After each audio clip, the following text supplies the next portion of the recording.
Got it. Admit all.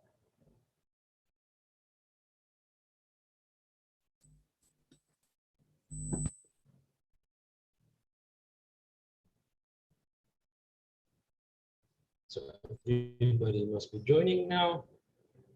Welcome, Sahala. Good to see you.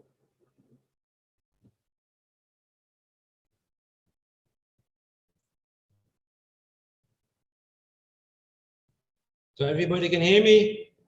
Welcome all today with this session of leadership skills, where we selected some leaders from different backgrounds and different personalities. Today is a situation where me, with my personal website, Skills to Max, where I'm a freelance trainer in communication and psychology, meanwhile training a company, and also my sponsor, Success Dynamic Alliance. That's an international company specialized in psychometric analyzing. And today we selected 5 leaders that will present to you their way and their view on leadership and how they should accelerate their team and their vision behind it. Some of them will have a presentation, and some of them will just simply be interviewed by me. Today we have a program, and the first speaker will be Ricky Antonio, who is Chief Innovation Officer of UCoach. And the second speaker will be Dr. Ichan, who is a business advisor for state-owned companies, but also one of my colleagues in our other company. And then we have Mr. Gumilang, who is a serialpreneur, but also a diplomatic advisor for the government, so knows all about leadership. And then we have Professor Sohono, who is director of SCCIC, and also from the faculty Informatica at ITB. And then we have Mr. Denis Vira Dharma, who is a leadership and business executive coach with a lot of experience. And they will all share their visions on leadership. Every speaker will tell their story or interview, and after they are done, I will leave some questions for you to ask them. Sadly, saya belum bicara bahasa Benaya, so dalam bahasa Inggris, maaf. That's my handicap. Everybody speak bahasa except me. So my apologies for that. I will learn very fast. So the first one I want to introduce himself is Mr. Ricky Antonio, who will share who he is. So Ricky, can you explain a little bit who you are and what you do in life? Okay. Thank you. Good afternoon, everyone. Can I speak in mixed language or I should speak in English? No problem. Boleh campur-campur ya, pada paham semua bahasa Indonesia. Alright. Oke, selamat siang semuanya. Kenalkan, nama saya Ricky. The first one I want to introduce himself is okay. I heard feedback, Demi. Yeah, it's good. Okay. Go on. Alright, no worries. Oke, kenalkan semuanya, nama saya Ricky. Sehari-hari saya bekerja sebagai Chief Innovation Officer di UCoach. Kebetulan kami bergerak di firm coachings untuk business, and sekarang kita bergerak di coaching untuk UMKM. So far, we have a team around 16 people with us. With me, I not only taking care of the innovations, but also the technologies in the companies. So I create a website, I create their applications, even the kalau kita bilang itu kayak apa namanya, kayak Shopee-nya ya, atau Tokopedia-nya, kami buat juga di situ e-commerce-nya. Dan di tim saya ada 2 orang yang saya settled. Sebelum bekerja di UCoach, saya bekerja juga di perusahaan namanya Mindzel. Dulu bergerak di bidang HR, jadi saya kerja untuk di situ kita juga nge-lead around 16 people, ya kan, from developers, senior developers, juga ada sales, ada with people with different backgrounds gitu. So in terms of leaderships, I can share with you guys, I can share with Demi what I've experienced and how I handle those people in my establishment. Probably that's a bit of my introduction, Demi. Okay, Ricky, thank you for your introduction. So, I want to talk about what your view is, innovation officer at UCoach. So I assume that it's a technical job.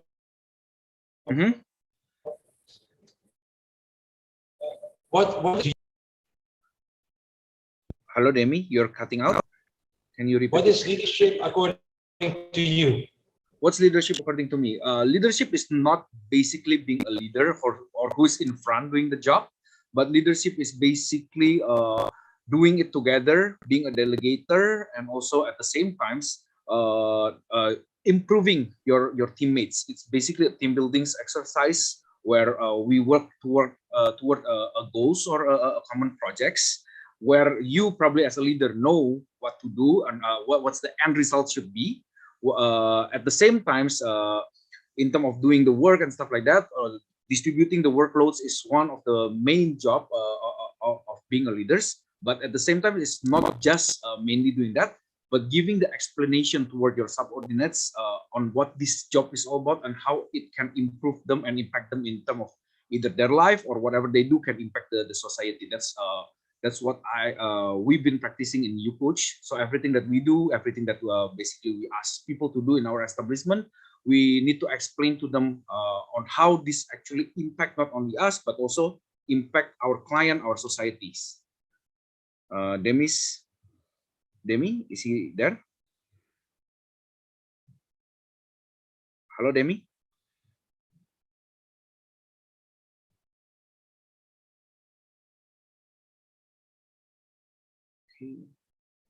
Looks like Demi disappeared. Yeah, so far that's what I can explain. Okay, we'll wait till Demi, or should we wait he to come back? Ah, there he is. He's back now. All right, welcome back, Demi.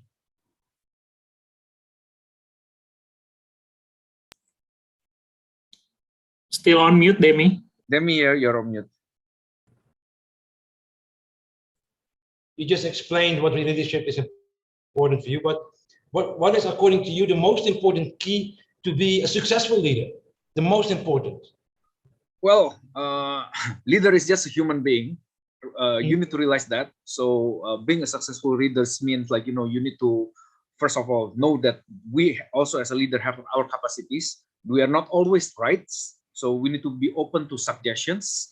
But the mentality is mainly the thing that I think it's personally I think it's most important as being a leader. The mentality of being humble, the mentality of want to improve your teams to the next level, want to give, not just taking their works, but also want to give in terms of, like, if they do this, in either it's a reward or it's basically a skills that you can give to them, right? To basically while they're doing the job.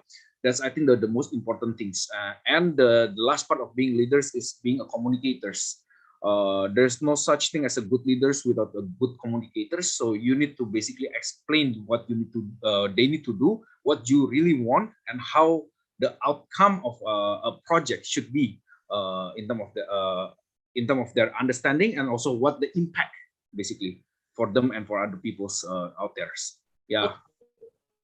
Clear answer. Thank you. So you talk about accelerating communication. So can you explain me what kind of strategy would you use as a leader to do that? All right, I'm a big fan of what we call as a servant-based leadership. Servant-based leadership is not something like a top-bottom management. It's more listening to people's, like, listening their concern, giving an ideas. Every week we have what we call weekly meetings, where basically people can jump in and talk about what they've done, talking about their concern and stuff like that. And then we brainstorm together. We took about half days doing that in a Monday morning. And then during the week, I personally, as a leader, I will come to their desk and sit down with them personally, looking at their works and see if there's any stoppers in terms of what they're doing, right? And then giving them a feedback. And usually at the end of the weeks, what we do is like the whole evaluation of everything and talk to them, like, basically this is just a sharing sessions, so everybody's can learn from everybody's. And that ways, as a team, we're not only achieving our goals, but also we basically learn together to improve ourselves, and also learn from other people's mistakes in terms of our jobs. I think that's the basic skills that we need to have as leaders. Like, you really want to calm down, you really want to put your hand dirty, not just sitting up there and then, hey, this is the whole paperwork, just do it. I don't think that will be very effective anyway. Okay, but you talk about skills, so let me continue on that one. So, what do you think as a leader skills are most essential to use as a leader or to learn?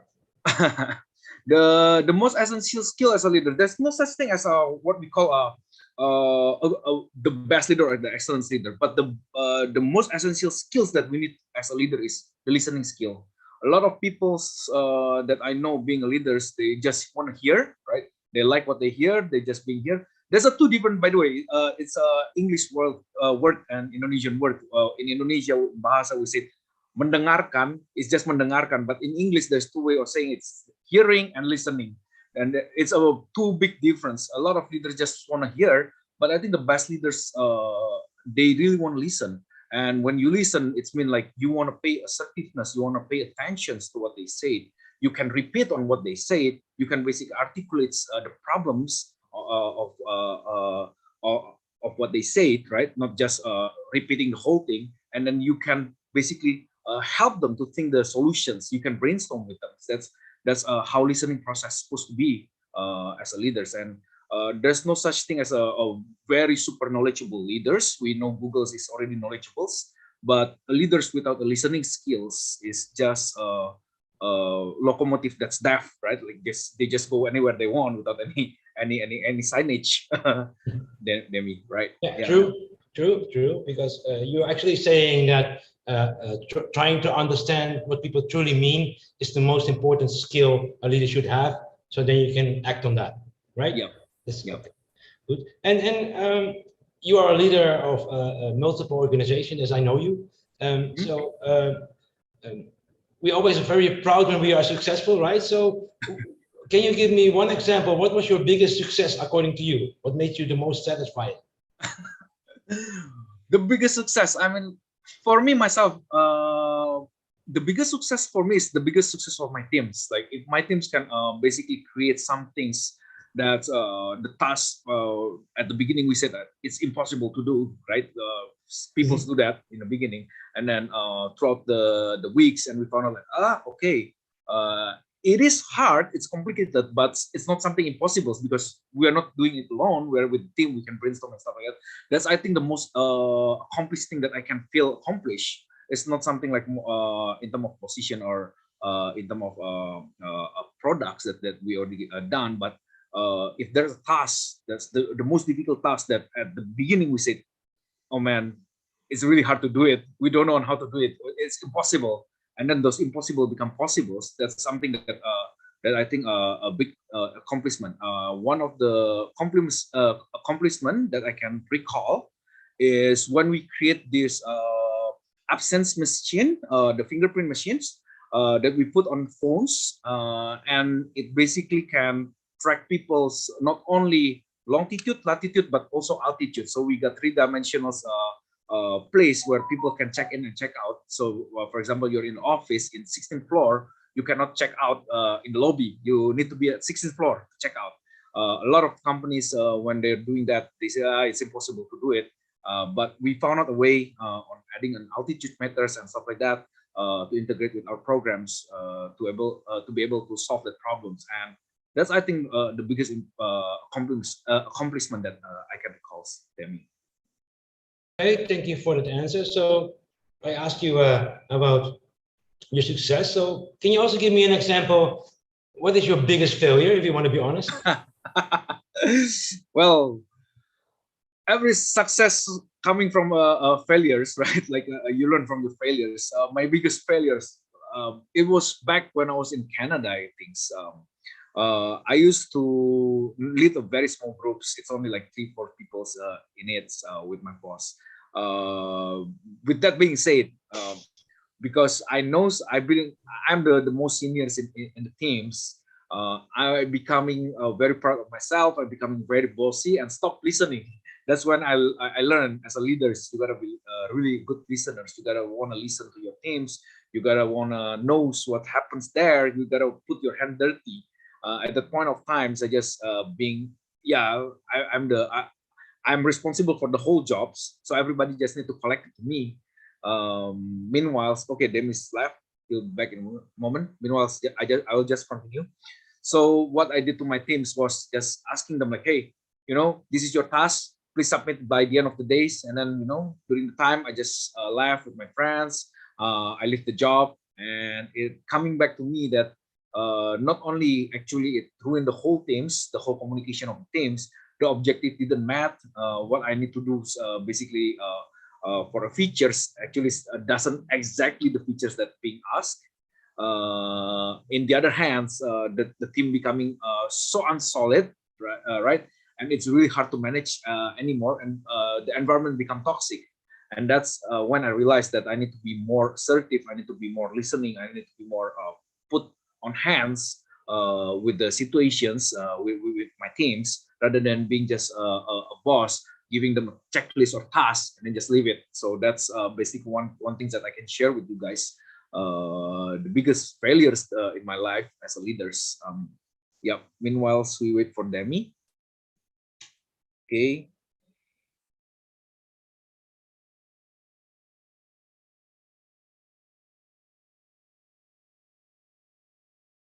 Is Demi coming back?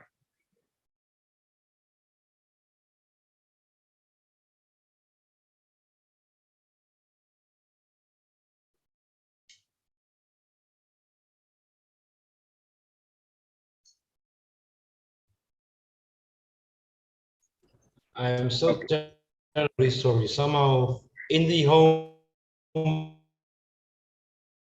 is not visited. All right. Demi, we can't hear you. You're still breaking up.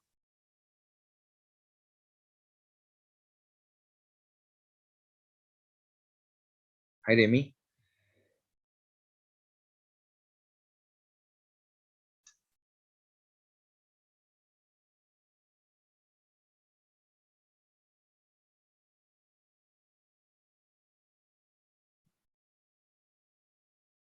Hello, Demi.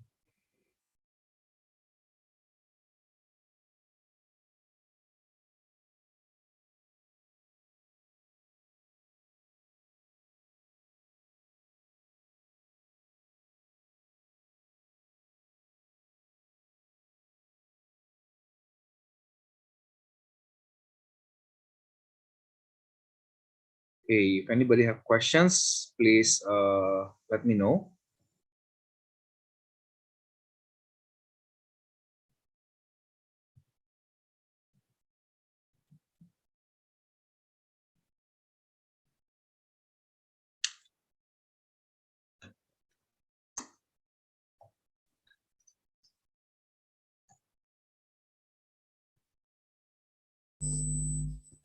So Ricky, meanwhile we are waiting for Demi, just Yeah. wondering one thing, if I may ask, on from based on your experience, what are the complexity that you can find in your project? Is it because of the different background of the team, or because of the project itself is already complex, or whatever? Maybe you can explain to people around you. All right. The one that's the most complex, I think, from the teams is basically different backgrounds. And as we know, people have their own egos sometimes, and that's actually a really hard thing to basically to say to people when they have their egos, because everything that you say will be blocked. And sometimes people learn to basically to listen, or to basically want to know more about the project and stuff like that, is when basically they say when something hit them really hard, right? Like when there's an accident or incidents. And actually in the developments, we don't want that to happen, because there's cost times the cost of everything. And then the other part is like there are also some teams that basically, like team members, that they're very quiet, that they don't want even to give any voice. And that's also becoming really hard, because when you're very quiet and you don't want to give your voice, we don't even know, we don't have the feedbacks whether they understand what to do, or whether they don't even know what they're doing. So at the end of the days, those are basically the main problems. I mean, like any problems that that I mean, like the company gave to us, or any task that the company gave to us, is actually solvable if we can communicate well. We can sit down together, put our head together there. But if one of the teammates doesn't want to speak, they just keep on quiet, or they're just not, the head is not there, or they have their ego to defend, then it will become more complicated. Even a smaller task, an easy task, will become difficult if those people are there to begin with. So yeah, I think that's the worst part. And it's a job of a leader too, to basically to break the ice between teams. So meanwhile, we're doing all the tasks that we need to do. We as a leader have basically the job, not only talking just about the task itself, but also talking to them as a human, treating them as a human, so they can be more open. I think that's the key to eliminate these problems in the future, while you're working with the teams. I think. Okay, thank you. Very well, Ricky. Sorry, my connection dropped in the home on the office. Doesn't work always. No. Ricky, my last question for you is: you as an experienced leader, you're a young serialpreneur. That's how I know you. Do you have any advice for other leaders? What would be the most important tip that you give? The most important tips that I can give. Well, knows that we as a leader is a human. That's the first thing. We are not always perfect. So. Yeah, of course. We're not perfect. We don't know all the things around the world. Like, I mean, like we are not superpowers. That's the first thing. By knowing that, we become more humble to ourselves. We're more assertive, and when you are there, your job is not to make everything done the way that you want it, but your job is to make this team to go together, right, to the finish line. So don't just think about you. If you want to go fast, you can go alone. But if you want to go far, you go with people. And going with people is not as simple as directing them, this is what I want, but collectively, collaboratively, you need to say, we, what do we want? How do we do this, right? There's always 1,000 ways to go to Rome, but collectively, which way do they choose? So it's not always us, but come back to them. I think that's my advice as a leader to leader. Okay, thank you. Yeah. I have one question for you from Mr. Damar Pranadi. Mr. Damar Pranadi asked that some leaders always have difficulties to listen because of their top management assignment, and so from upstairs. So to see bottom up, they have difficulty to see bottom up solutions or satisfy the top leaders. Bottom up solutions might be in contrast to what the top leader wants, and meaning that you as a manager or director, in your case, chief innovation officer, the board decides something that is for you that is how do you call it? Something that you need to do. Yeah, the task. And the task at hand, and that will make your task more difficult. How do you handle that? First of all, I'm glad. First of all, I'm glad I'm in the establishment where I can talk to my leaders. We're pretty supportive for that, and especially it's like we're really open on the task and everything. But I've been to work in an establishment where my leader doesn't want to listen, and it's just top bottom managements where I can hear my some voice. Okay, it's basically a top button management where basically this way or the byway. And my advice on doing that is basically you as a leaders do the best that you can with your teams, but you as a subordinates, because we play two roles there. You have still the leader above you, and basically I will try to follow him, but up to some point, I will try to speak up to him to let him know, to raise my hand saying, hey, it doesn't work because our subordinates down there feel the pain, or, it doesn't make sense to them and stuff like that. I'll try to discuss it with them. But at the end of the day, if it doesn't work and he just want to do it himself, I will basically, for me, myself, I'll move to the establishment where they can grow me too. Because as a subordinate, I also want to be growing, and as a leader at the same time, I want to grow my subordinates. So what you're saying is actually you would defend your team to your superiors at all times.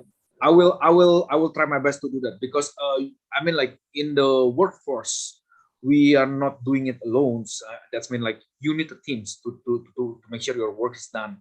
And if you don't have the support of your teams, then that's mean you're done for the day, right? Yeah, I understand. Okay, Ricky, I want to thank you for your time, because I also know that you have a close agenda. So thank you very much for your interview today. I hope to see you soon again. Thank you so much, everyone. Yeah, I'll be leaving early, so if any questions and stuff like that, just feel free to contact Demi or to me. Yeah, Demi have my contacts. So enjoy the rest of the days. Hope everyone's stay healthy. Yeah. See you. Thank you very much, Ricky. All right, see you. Have a good weekend. So this was Ricky, who is the Chief Innovation Officer of YouCoach. And we will go on with our next speaker, in this case, Dr. Ichan. Dr. Ichan is a business advisor for state-owned companies, government, and one of my colleagues. Ichan, I will give the show to you. Can you explain a little bit who you are to start with, or what you want? Yeah, thank you, Demi. Can you see my slide now? Hello, Demi. Can you see my slide now? Yes, I see it perfectly, John. Okay. Yeah, first of all, let me introduce myself. My name is Iksan. My background is more to the as a team leader for the projects. I did more than 300 projects in Indonesia and more than 25 projects in overseas. So my project is more in between renewable energy, also the waste management, and some others like agriculture operations and so on. From my experience today, I would like to share with you. So this is just a sharing moment. That how we see as a between the boss and the leader. So this is always the questions that how we can distinguish these two things. So yeah, as a boss, when you have a boss, it's always they looks like know everything at all, and this is also the challenge when you see yourself is like full of the glass, and then you cannot absorb more. While if you are the leader, and then you always like to learn a lot from others. I would like to see myself that although I'm coaching also some of the startup companies in Indonesia, more than 300 already with Shell Lifewire, Medco Foundation, and some others. But I see that I learn a lot from them. So not only coaching them, but I also learn a lot. That's also interesting.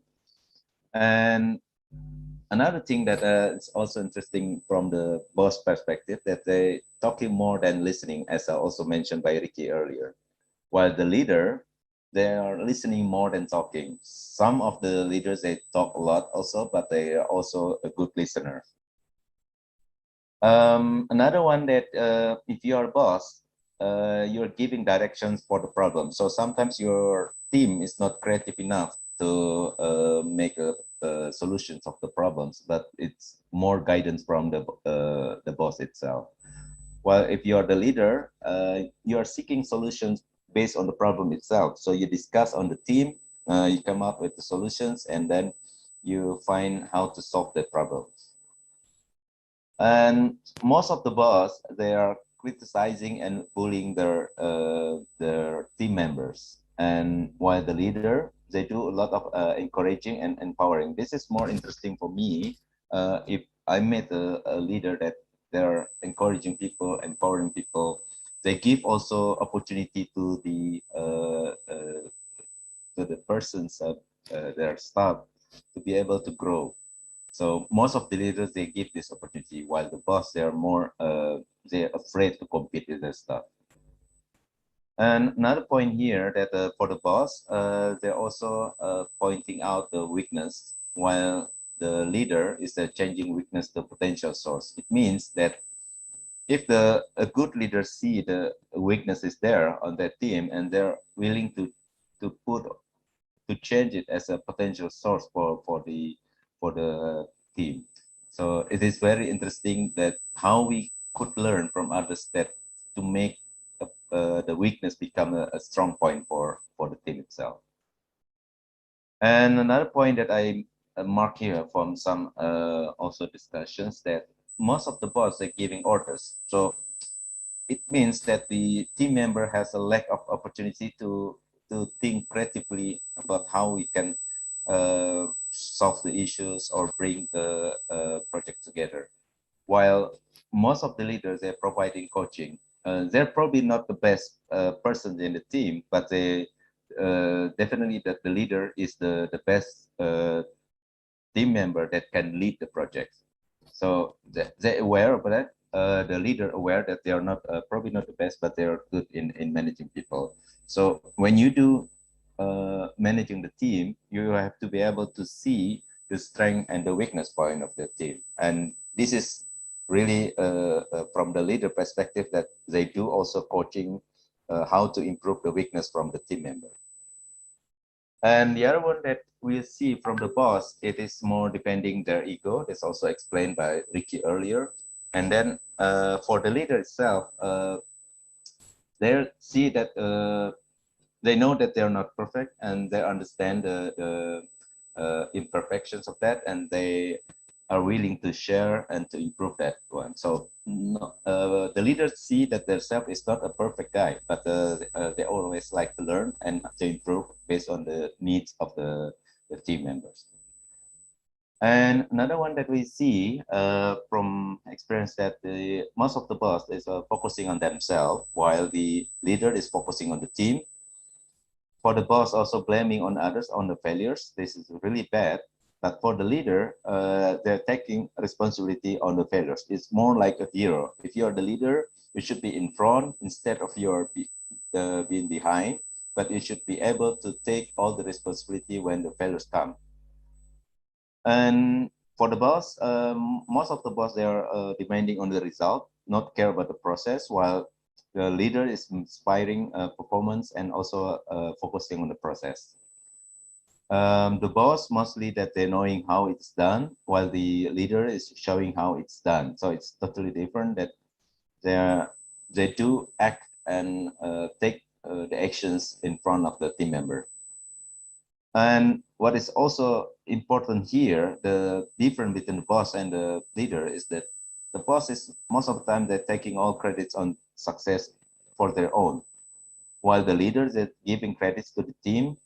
They try to encourage the team. They put most of the credits to the team member that really bring the success to the project. So this totally really a good persons. If you are the leader, you should be able be humble and then give opportunity to the other team member, not really arrogant guy.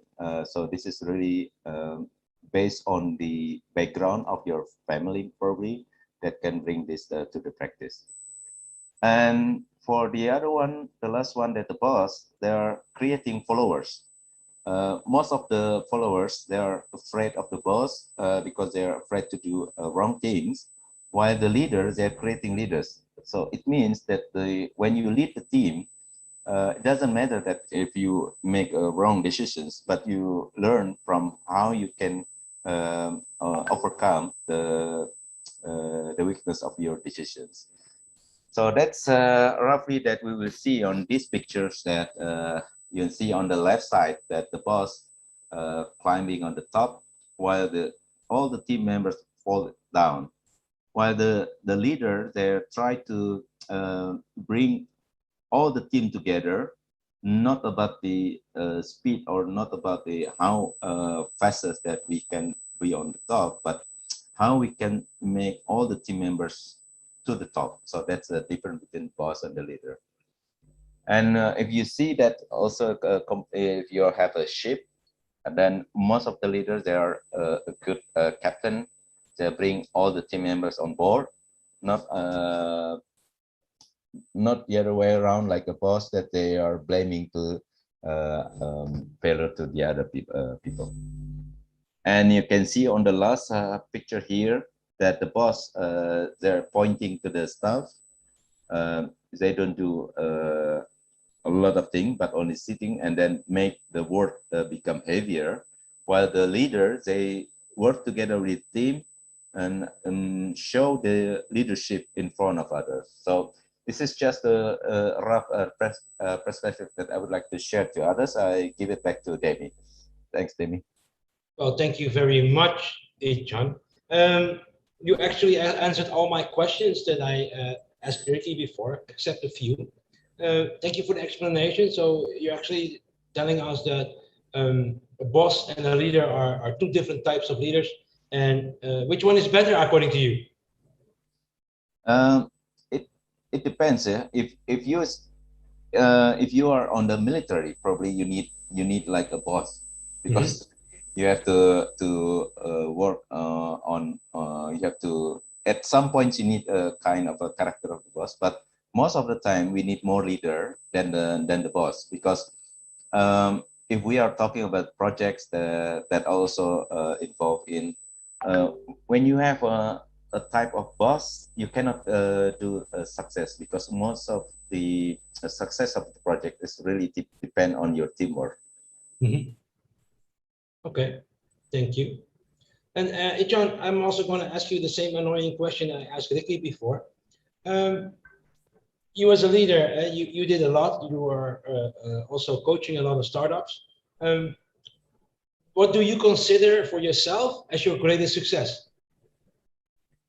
My greatest success is because I also teach in some universities. My greatest success if I can change the mindset of one team member that they don't want to work on that project because of one of the reason, and then we can influence them to be able to being as a active project team member. I think that's a good success example for me, because to be able to make a success of the project, for example, you need all the team members, like in the human beings, you need the arms, you need the legs, you need the head. So not everybody can do the head, which is the leader. But without the arms, without the legs, you cannot go anywhere. So if one leg is broken and they don't want to work, or they don't want to do their part of the activities, and we can it's also a failure of the whole team members. Okay, good. And then talking about failures, in your own experience, what was your biggest failure that taught you the most? Yeah, I used to work with different project private companies. I used to work also with the Bapenas team also for 4 years, and also for other state-owned companies and so on. The most painful for me, if the project failure, most of the time not because of the project itself, not because of the sources, and not because of the team member, but because of the wrong decisions of the boss that take initiative in front. So, for example, that if we are starting the projects, you cannot change the team, because the team, you can add the team, but you cannot change the winning team. If you change the team, it will make a delay on the starting up again, and how to make a synergy between them. So one of my failure experience is when I have to be in the project that changing a lot of the team members. So I had that experience, and I don't want to be in that positions anymore, because you are stuck in the middle. You cannot go anywhere because of the wrong decisions of the management. Yeah. Okay, good. So that makes you stuck in the project, and then actually you have a challenge that you need to solve together. And most of the times the leader is not involved, right? Yeah. So I see there are a lot of leaders here in the list. What kind of advice would you give them? Oh, they have their own style, they have their own experience, they have their own different type of projects that have been covered or different experience. My only advice to them that when we lead the team, we have to see in a two perspective way. So we have to see like a blade. Sometimes we have to be very stiff, but sometimes also we have to be very smooth. So we can use the knife for cutting out our hand, or we can use the knife for other good purpose. So please use your rank or your responsibility. And sometimes a good leader is not a person that, from my opinion, that a good leader also should be sometimes very stiff at some point. They have to fight for what they believe, but they also have to listen to the team member. Because if you are too soft, that also make a problem in the future. But if you're too stiff, it's also like another challenge will come. So you have to play yourself like playing a kite maybe. So sometimes you have to stretch, and sometimes you have to be really relaxed on that. Okay. Well, Ichan, thank you very much. Thank you very much for your time, because I know you're also someone with a really busy agenda like Ricky. You help a lot of parties, and I robbed you from your time today. And later today we have another session. So thank you very much for your time. Nobody has questions for you, so that's good. That's good. So thank you for your time. I will see you later. Yeah, thank you. Go thank to the you next all. speaker. Yeah. See you later. Our next speaker will be Mr. Denis Milan. Welcome, Denis. Hi, Demi. Introduce Denis a little bit. Denis is a man who is also a serialpreneur, and next to that, someone who is advising on diplomatic level to the Indonesian government, and therefore a different role and head, like for example Ichan or Ricky. So Denis, would you please introduce yourself to the people, who you are, and if you have slides, please present. Maybe I introduce myself through the slide as well, Demi. Yeah, and also please kindly allow me to speak in Bahasa and English also, to make sure that the message will come clearly to the participant. No problem. Yeah, thank you. So basically, ya, mohon izin Bapak Ibu sekalian. My name is Denis Gumilang. Saya di sini mewakili Rebrix Indonesia dan juga Cakragiri Indonesia. Saya mencoba menyampaikan leadership berdasarkan pengalaman sederhana yang mungkin saya punya. Ini adalah salah satu mungkin YouTubers yang Bapak Ibu tahu, namanya Next Carlos. Dia saat ini adalah one of a successful YouTuber. Tapi beberapa tahun lalu, saya sayangnya lupa tahun berapa, Next Carlos ini bersama saya dan dalam satu kompetisi startup nasional. Padahal Next Carlos saat itu di peringkat pertama dan kami di peringkat ketiga, tapi kami tidak bisa menang. Ternyata nasib bisa berbeda. Lalu apa yang terjadi pada saya dan istri saya? Sebenarnya ketika berbicara leadership, menurut hemat saya itu berupa practical skill yang mengantar kita kepada visi yang kita akan arah. Artinya memang harus fokus terhadap visi tersebut. Lalu juga karena memang satu BUMN Jerman mengasah kemampuan saya dalam advisory, peranan advisory ini sangat penting untuk kita bisa menjadi leaders yang bisa mempengaruhi ataupun belajar dari banyak orang. Perusahaan pertama saya dan istri saya adalah Rebrix, yang merupakan perusahaan eco building material.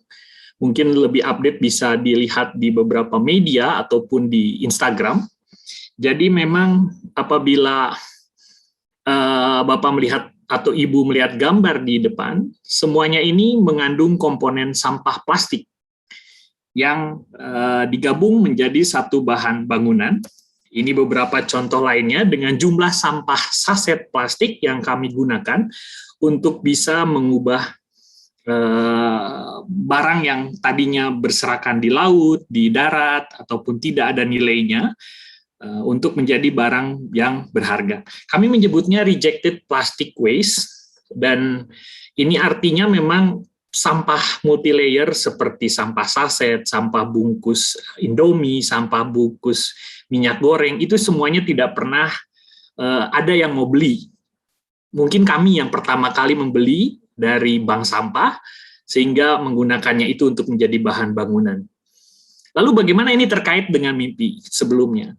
Saat National Startup Competition, I am becoming the lead of the startup at the time, and my wife is part of the team. And now in the Rebrix, my wife is the lead of this company, and I am supporting her as key advisor for the startup. So, jadi menurut saya, leadership itu tidak mesti selalu di depan. Kadangkala kita harus belajar dari sesuatu, seperti Next Carlos mungkin, ketika dia tidak berhasil dengan startup, dia punya satu langkah ke depan menjadi YouTuber. Begitupun dengan saya tidak mempunyai ego yang tinggi sehingga harus saya jadi pemimpin, tapi saya mencoba membackup ide-ide yang muncul dari istri saya, sehingga lahirlah Rebrix ini. Ini beberapa contoh lain Rebrix, jadi memang usaha ini sangat berkembang. Dan ini adalah produk Rebrix terbaru, sudah menjadi rumah. Kalau sebelumnya di bawah, sekarang ada satu rumah baru yang kami bangun, dan kebetulan Ibu Dr. Tine Gunawan ini adalah salah satu direktur lembaga donor di Indonesia, dan dia berani istilahnya, walaupun kami, kalau dulu paving block itu kami standarnya cukup ketat ya, kami ada standar dari Singapura, selain dari Kemenperin, ada juga dari Sukovindo, tapi karena yang bayarin bukan kami tidak mencantumkan di sini. Tapi Ibu Tine ini, walaupun kami hanya masih punya standar dari Kemenperin, Kementerian Perindustrian, beliau berani membeli karena tahu bagaimana kami mengolah sampah dengan mesin dan semacamnya. Lalu apa yang terkait leadership di sini gitu. Jadi memang kadang-kala apabila saya dulu bertahan dengan ego saya dulu punya visi, saya punya startup. Mungkin saya tidak akan seberhasil sekarang karena nyatanya punya 2 startup, satu Rebrix, satu Cakragiri. Nanti saya akan coba cerita tentang Cakragiri. Tapi tentang Rebrix, saya tidak mesti di depan ternyata. Saya membackup hal-hal strategis pada istri saya sehingga bisa kami berlari kencang untuk membangun satu perusahaan bersama. Lalu kenapa kami mengambil Rebrix? Karena kami mencoba melihat inovasi dan peluang yang tidak diambil. Ketika misalnya orang-orang berebut sampah botol, kami fokus ke sampah saset yang tidak ada yang mengolahnya. Dan inilah yang membuat keunikan dari perusahaan kami, sehingga kami akhirnya bisa berjalan dengan track record yang bagus. Dan oleh karena itu, leadership menurut hemat kami adalah bagaimana kami juga belajar untuk melihat peluang yang ada.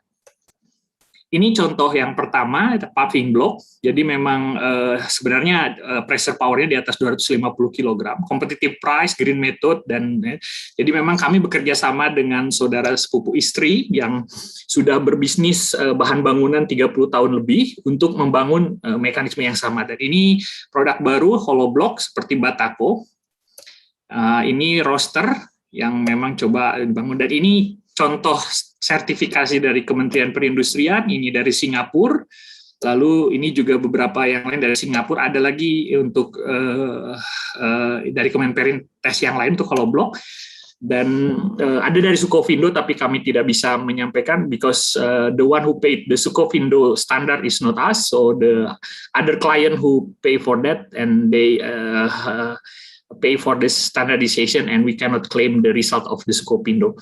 But you can see from 2020 kami hanya bisa kami coba landscaper, bekerja sama dengan Kebun Kumara, Plastic Pay, lalu juga mendapat juara 1 Circular Innovation Jam. Tapi 2021 langsung melonjak. Media partner kami ini sebenarnya jauh lebih banyak. Tapi apa yang kami rasa sekarang, ternyata melakukan kegiatan sustainable development yang impactful itu banyak orang akan tertarik. Jadi mungkin yang bisa kami ceritakan bahwa leadership ini bagaimana kita bisa mempengaruhi ke arah yang lebih baik. Jadi di sini kami coba collaboration dengan banyak pihak, beberapa di antaranya multinasional. Sebenarnya ada 3 award yang kami terima di akhir Oktober, November, Desember ini, tapi karena dalam proses artinya ada isu confidentiality yang belum di-launch dari pihak penyelenggara, kami belum bisa memasukkannya di sini. Tapi isu ini sangat menarik ketika kita berbisnis dengan isu yang sustainable development. Hal itu bisa membawa kita dalam proses leadership yang lebih ringan menurut hemat saya, karena saya tidak perlu capek-capek seperti dulu misalnya mimpi punya startup sendiri, lalu berkembang bagaimana gitu. Tapi ternyata klien-klien ini datang sendiri dan semoga ini akan terus berlanjut trennya. Lalu terkait isu sampah sendiri memang seperti yang disampaikan sebelumnya, saya di bagian bawah ya, saya sebagai advisor untuk Rebrix, tapi sebenarnya sebagai core bagi istri saya yang menjadi CEO dalam perusahaan ini, saya berusaha untuk support dia dalam beberapa aspek penting. Jadi ketika kembali ke slide pertama, bagaimana Carlos gagal dari National Startup Competition dan menjadi YouTuber, ini mungkin sisi leadership yang saya pelajari dan bisa saya bagikan kepada Bapak Ibu sekalian, bahwa ternyata kita tidak mesti di depan, tapi bagaimana memanfaatkan peluang dan bagaimana mengeksekusi peluang itu bersama-sama untuk kepentingan bersama, itu mungkin lebih penting. Terkait isu sampah, kami menghadapi kendala sebenarnya karena banyak sekali kompetisi juga di dalam perusahaan-perusahaan sampah di Indonesia. So the competition is real, Demi, in the waste sector in Indonesia. So that's why we choose to bring the elephant not from the waste sector. So for example, Andi Simarmata is very well known on the planning sector, and also Tony Wage on the marine biodiversity, Pak Tony. So we try to build our portfolio bigger, not using the same platform as the competitors. That's also what we learned from this startup. So because we understand that if we only use the business as usual, the client will not come for us. So that's why we are focusing on the other sector. Ada beberapa hal lain yang menurut hemat kami sedang kami bangun. Jadi ada namanya Rebrix C, Rebrix City, Rebrix Village, dan mungkin kedepannya Rebrix Forest. Bagaimana bahan bangunan ini bisa digunakan untuk mengatasi sampah tidak hanya di kota, tapi di sungai, di laut, kalau perlu di hutan. Itu menjadi mimpi kami ke depannya dan semoga kami bisa terus berkembang. Lalu, and then the second one is Cakragiri Energy Indonesia. So this is the other startup from the energy sector. So basically, the Cakragiri focusing on the database and research, advisory, project management, training, and certification. So this company is affiliated with one of the big companies and also several small companies, and we have a targeted customer. This is the old customer, but there are 3 news. For example, Telkomsel, kita membangun beberapa tower berbasis solar PV di sekitar 200 atau 300, saya lupa, di beberapa daerah dengan perusahaan telekomunikasi. And then we also support Danida, Denmark, and also Ministry of Energy on other issues that maybe not mentioned here. Lalu bagaimana leadership membantu saya untuk bisa masuk ke dalam tim ini? Simple sebenarnya.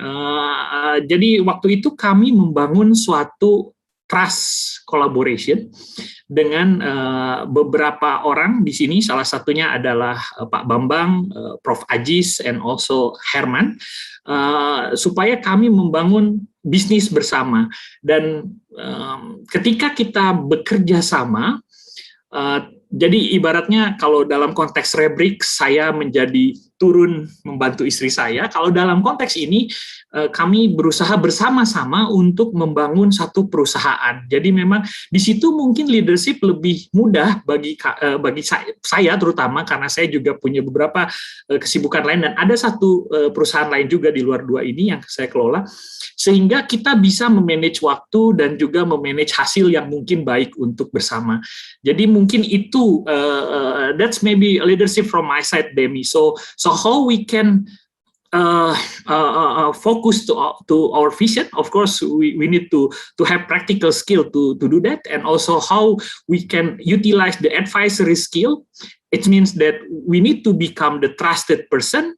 We need to learn more how to listen also the others and how to achieve the vision together.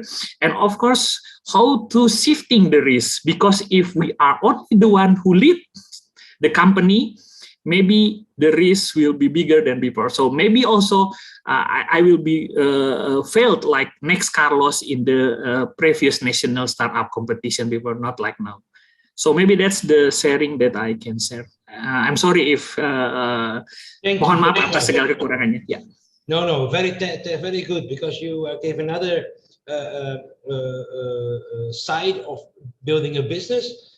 First of all, you explained that with your wife you change positions, and then from the top position you go in the background while the company learn to manage themselves and the team grow actually. And you also explained very well why the harmony is needed, because you're in a niche market that has a lot of challenges here in Indonesia, and therefore you have to account on the personal skills of the team for both companies. So that's a different in depth for leadership, but that's I think very interesting, Denny. So thank you very much for sharing that. So besides building a family company with your wife, because that's what Rebrix actually is, and therefore the harmony of the whole team would be an attempt to become successful. What would you say if I ask you what would be the most important soft and social skills for you as a spider in the web to make this a success? Yeah, maybe the soft skill, is the skill on we understand other expression or comment from others. So because previously I worked with the community development, so it will be not easy task for you to jump into the community development if you are not listening to them. Yes. So maybe, I use the same skill when I deal with the government, also when I deal with the client or big companies, for example, also with the team inside of these two startups that link with my side. So basically, we need to listen more, careful thinking about that, and also express wisely about how to respond the condition that happen. Okay. Thank you, Denny. I have no questions for the audience at the moment, but I want to thank you for your time. We go to the next speaker also for time limit, but everybody has a busy agenda because we're all busy entrepreneurs, right? Thank you for your time. Also, you're one of my colleagues, so we'll speak to you soon. Thank you, Demi, for joining us in this. I make time for this. Thank you, everyone. Thank you, Paisan. Thank you, Prof. Su. Sama-sama. So we go to the next speaker. Our next speaker will be Professor Suhono, also one of my tutors, actually, my seniors, but also one of my close friends. And Professor Suhono will also explain about leadership. He is the driver between at ITB, where he educates and builds on a new future for Indonesia. That's why I admire Suhono, because Suhono have the drive to prepare the future generations into the new normal if we talk about smart city development. And there's only one expert for me in Indonesia, and that is Mr. Suhono. So Professor Suhono, can you please introduce yourself and install your slides? Thank you, Danny. Good afternoon, everyone. Sama-sama. From another time with a different night or morning. Okay. I use ICCIC to promote the ICCIC. Okay. I will share my file. It's not a file, yes. Just well, thank you for this opportunity to discuss with you in regarding leadership. And I try to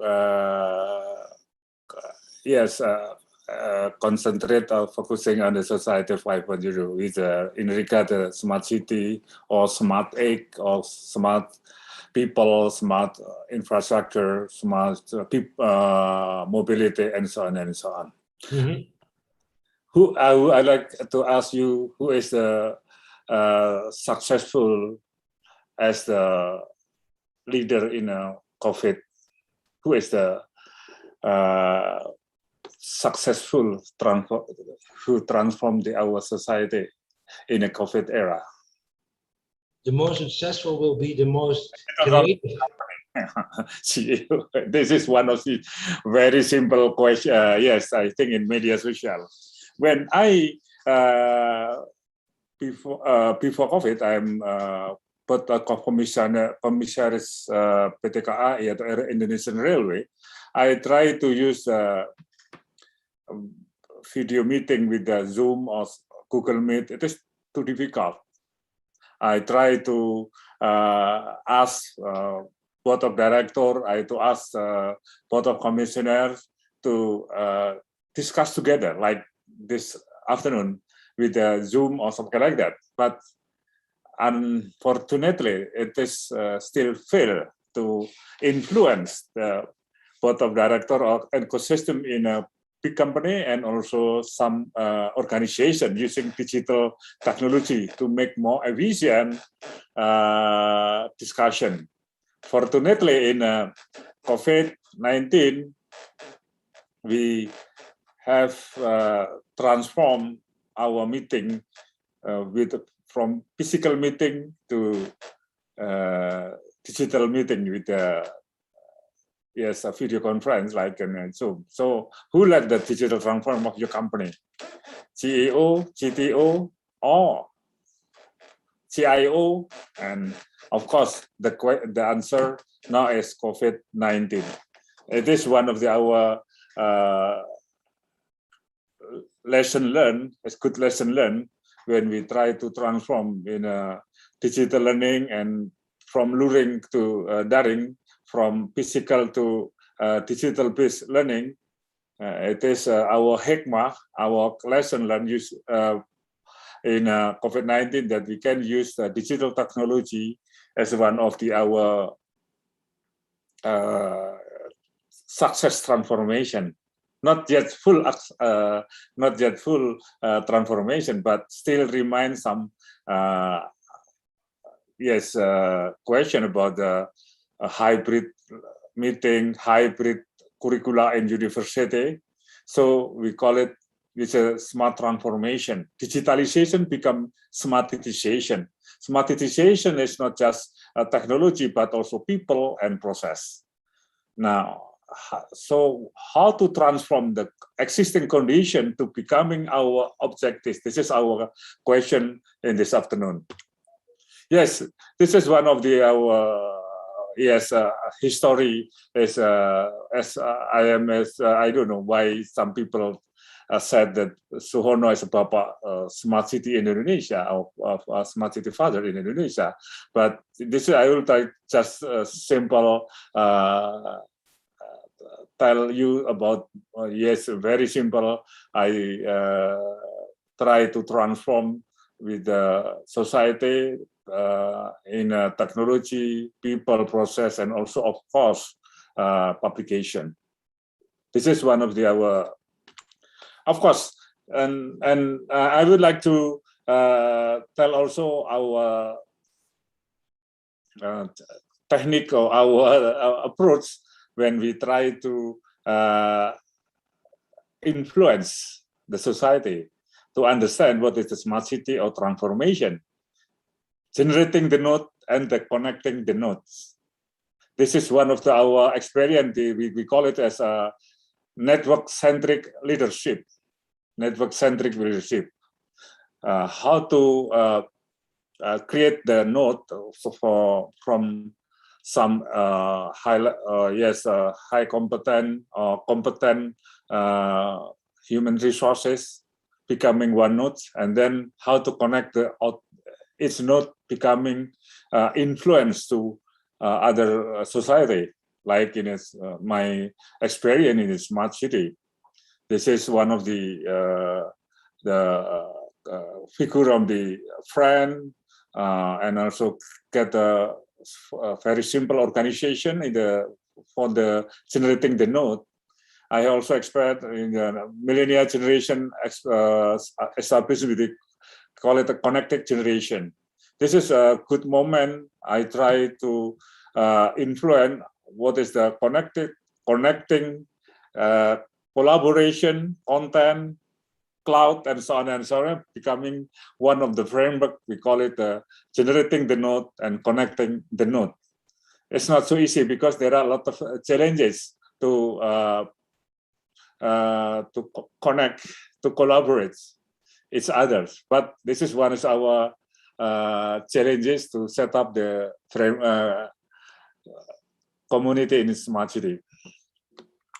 Well, I also try to set up what we call it Garuda Digital Transformation Framework. Some people talk about the digital transformation as to make application in every sector or in every region, but digital transformation is about the people in the process and technology. So I will tell you about my framework from A, B, C, D to transform the transformation digital. We start, of course, with the prepare leadership and culture. There are a lot of example successful leadership in a smart city transformation, like Burisma in Surabaya is very successful to transform the city, become from the the existing condition becoming more smarter and smarter. Smart city is smarter city. Not what is that? But Burisma can act as a leadership to transform the complex ecosystem from the situation from the quality of life becoming more better. It is and my framework start with prepare leadership and culture. How does digital leadership build digital culture, resource support, and commitment is one of these transformation in digital transformation. Some corporate governance, some corporate is very successful if they have a leadership strong in transformation, and also how to define the vision and strategy, to understand the market analysis, special analysis, politics, economic, social, technology, and SWOT analysis, and also, of course, the defined strategic objectives. And then technology is one of these enablers. Understand how to digitize the customer experiences, how to digitize the product and services, how to digitize the operation, how to digitize the organization. And when we try to transform our society, our organization, our corporation, we must have a plan and roadmap, plan, do, check, and act. Manage transformation project, manage change management, monitor and evaluate transformation result. This is for the corporate. But for the social organization, I think the different approach. Well, and of course, my T-shirt is Society 5.0. Yeah? I try to tell about the differences leadership before century, Society 1.0, Society 2.0, Society 3.0, Society 4.0, and Society 5.0. This is a different leadership role, I think. And also the technique or theory of this leadership changes more network-based technique. This is the important thing is Society 4.0, that the technology is an enabler, disruption.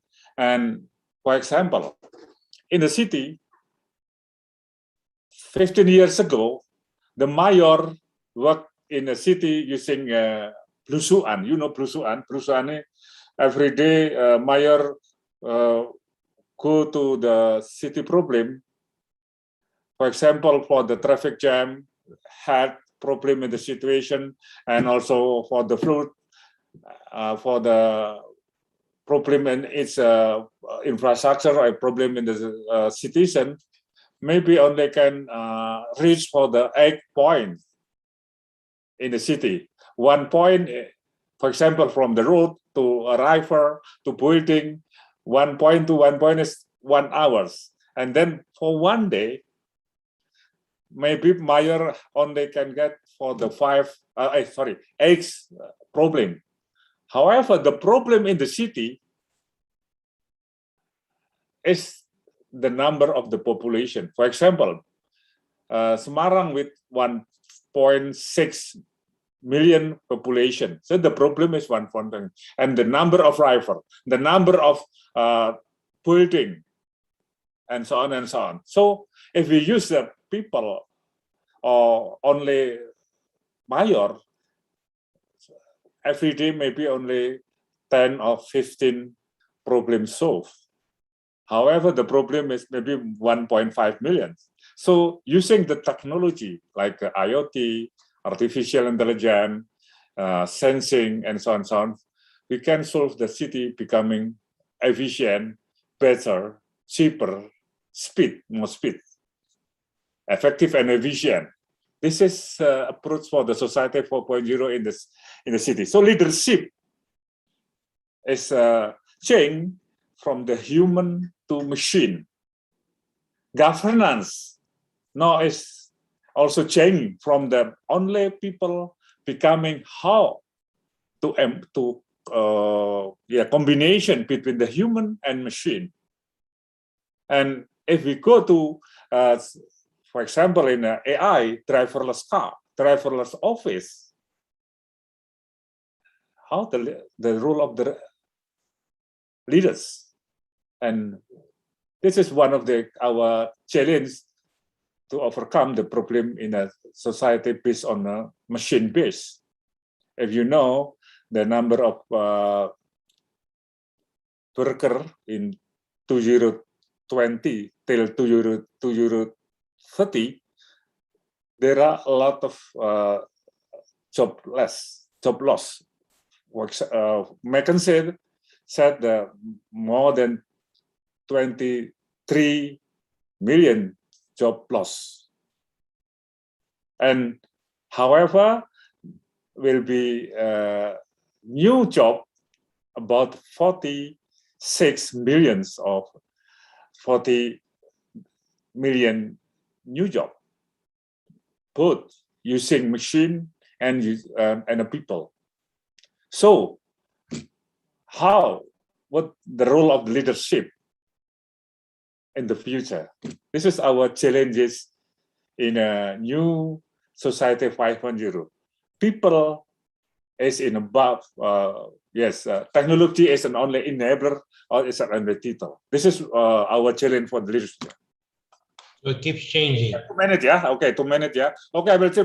Well, I think the leadership speaker before talk about what is the definition in regard to leadership. I think is about the leadership is able to see the present in term and the future while maintaining respect to the past, and how to influence the society so that can move to the new one condition, and what is the component: active listener, consistentness, empowerment, effective communication, persistent, consistent, and also relationship, team building, goal setting, creating. This is the old theory of the leadership, but we need the new network-centric leadership based on data, based on analytic, how to get the data, and then machine can change the decision, can act based on the data, based on the analytic. This is our homework, our challenge for the hierarchical organization to heterarchical organization for the network theory and so on and so on. This is some issue on AI is one of these challenge in our new generation. Thank you. 15 minutes. Thank you, Professor Suhono. So, Professor, thank you very much, because this is a different approach of leadership, how it evolves within the industrial areas, and also now with the new period of coming of blockchain and IE, what is really coming. And we cannot avoid that, especially with the new normal now, where everything is digitalized. One more thing, what is your most important tip for all the leaders here present? Yeah, okay, thank you. Yes, how to motivate is we can make a data. Data is our capital. Data is a capital, okay. With building databases. Data is our asset. Data is so how to get the data. This is important. Yeah, We're working on that. Talk about data. Decision by data. And so this is AI is based on data. Okay. Yeah, I can only agree on that one, because everybody's anticipating on that right now. Professor Hono, thank you very much for your valuable time for this and sharing your vision in short. 50 minutes is short, I know, but I will maybe do some single sessions later with all the leaders that spoken today. Thank you so much for your time today. And I have to be really rude because we go to the next speaker today. The next speaker today will be Mr. Denis Viradharma. Denis, welcome. You are for me the stranger we never met, only online a little bit. Just my close friends. I leave it up to you to do it in Bahasa or in English or out of Indonesia. Welcome. Thank you for your time.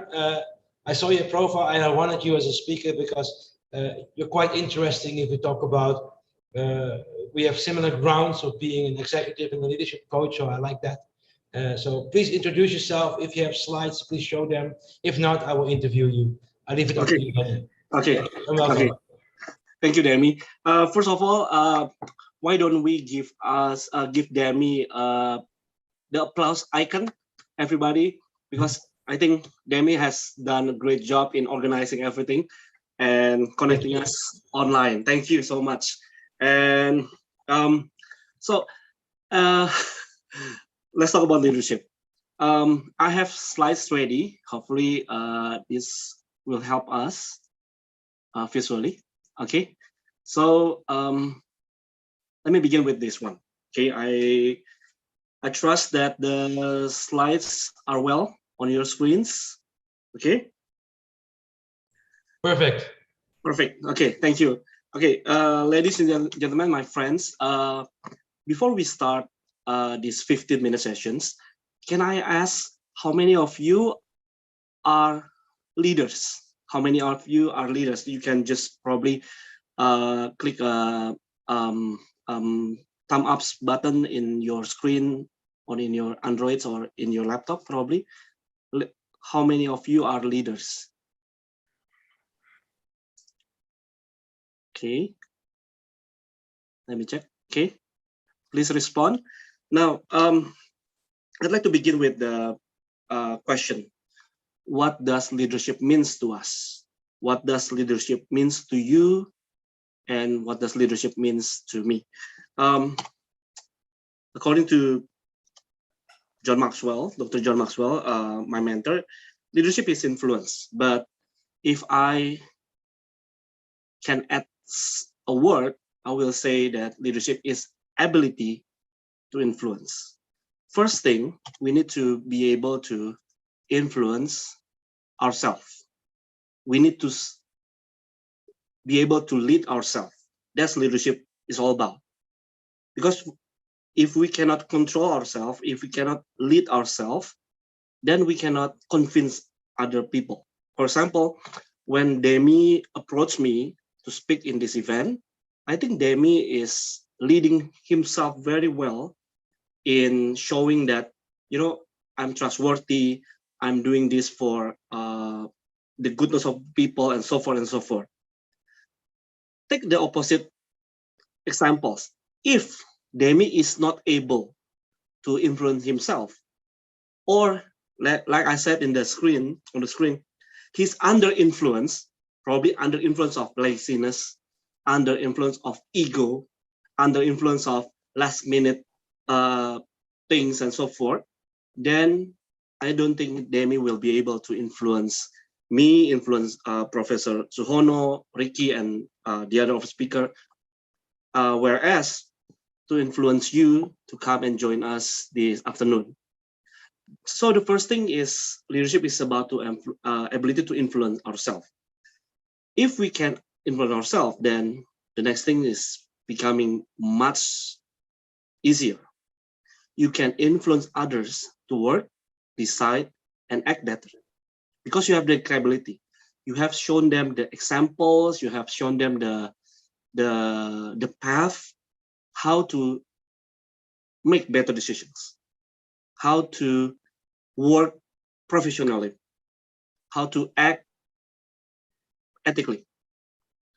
Then, after you influence yourself, you influence others, then you can influence the industries. You can bring your organization, you can bring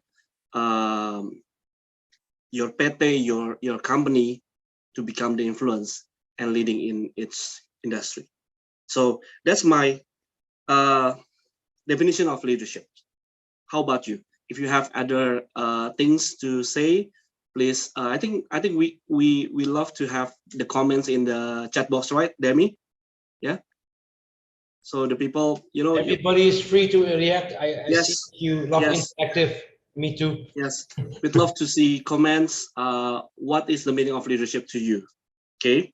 Okay. The second thing that we'd like to discuss is what is the important factors in leadership if a leader wants to be successful. If you want to be a successful leader, then what do you need to pay attention to?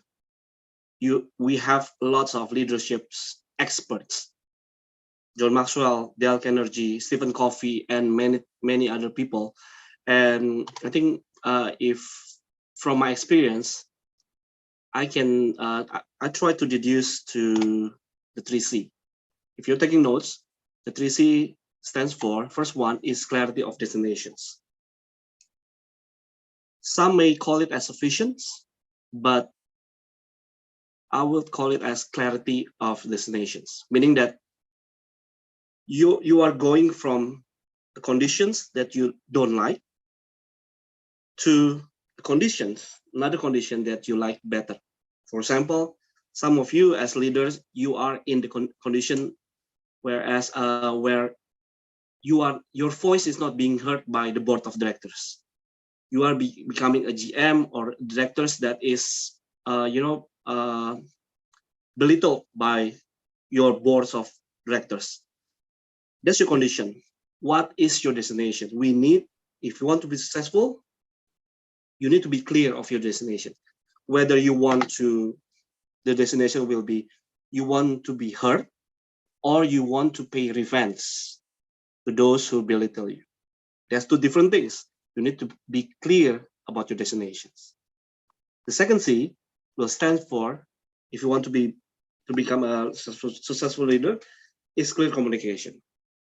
Yeah, in terms, we have been in the same storm, this pandemic, for almost 2 years now, and policies in every nations keep on changing within hours, within days, within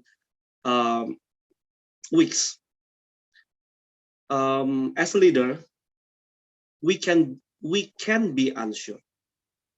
We can, CAN, we can be unsure, but we cannot be unclear. So, for example, when we have our first PSBB, social restrictions, I will say to my team that I don't know how to react. I don't know how to do in this thing, but for this, I'm clear. For the next week, we will do this, this, and this. Remember, friends, as a leader, we can be unsure about something, but we cannot afford to be unclear. The third one will be credibility and integrity, of course. If you are trusted, if the team trusts you, you are on the right path to success. Okay, now That's I think that's answer your second question, right, Demi? Definitely. Okay. Okay. Now, hopefully, yeah. I think I'd like to discuss this. For example, let's talk about the C2, clear communications. Okay.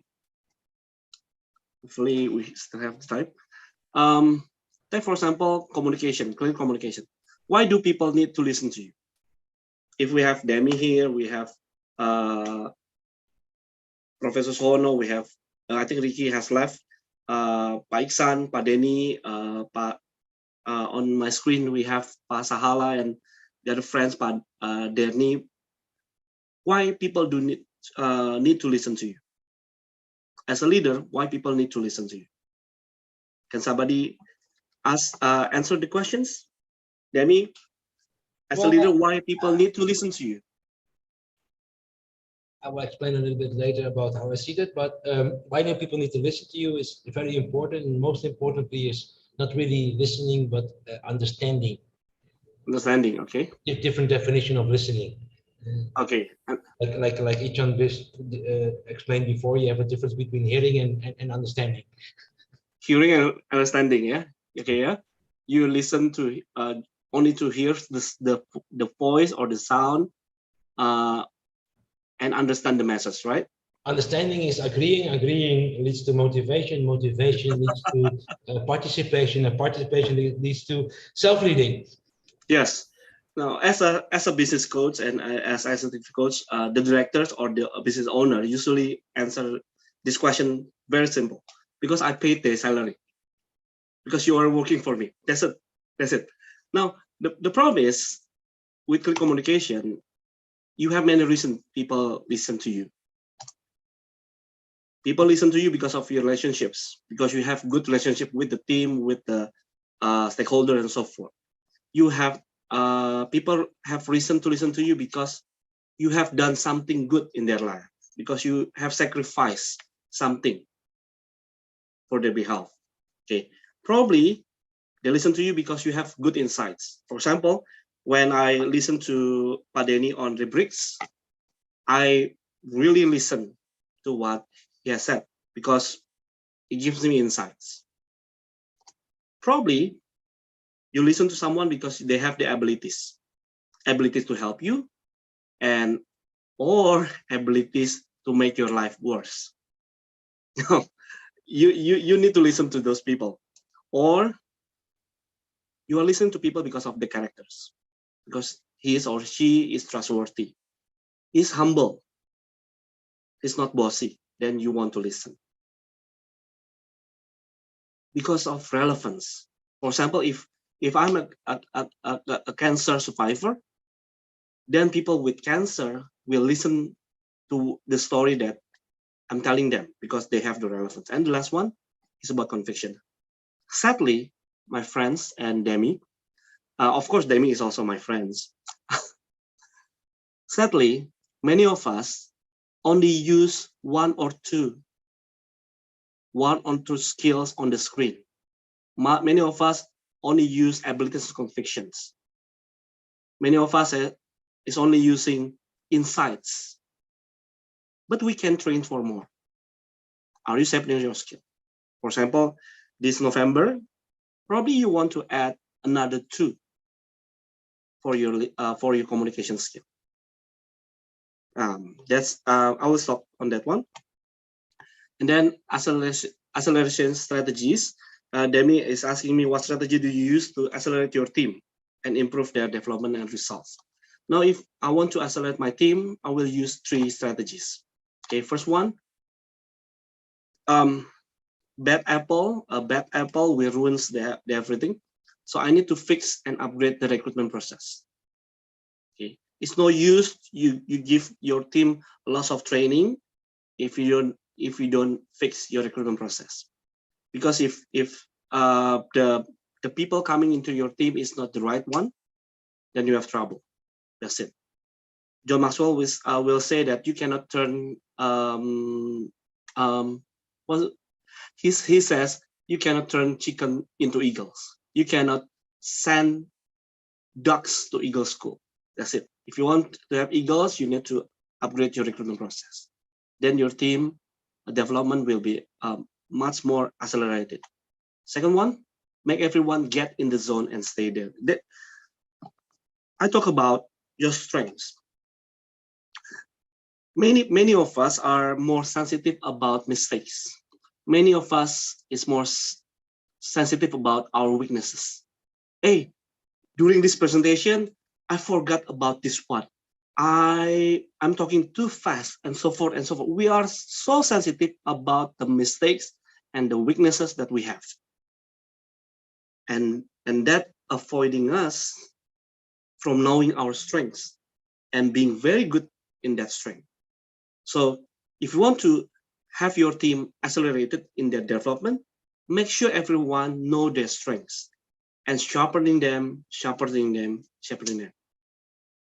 Then the last one will be succession as KPI.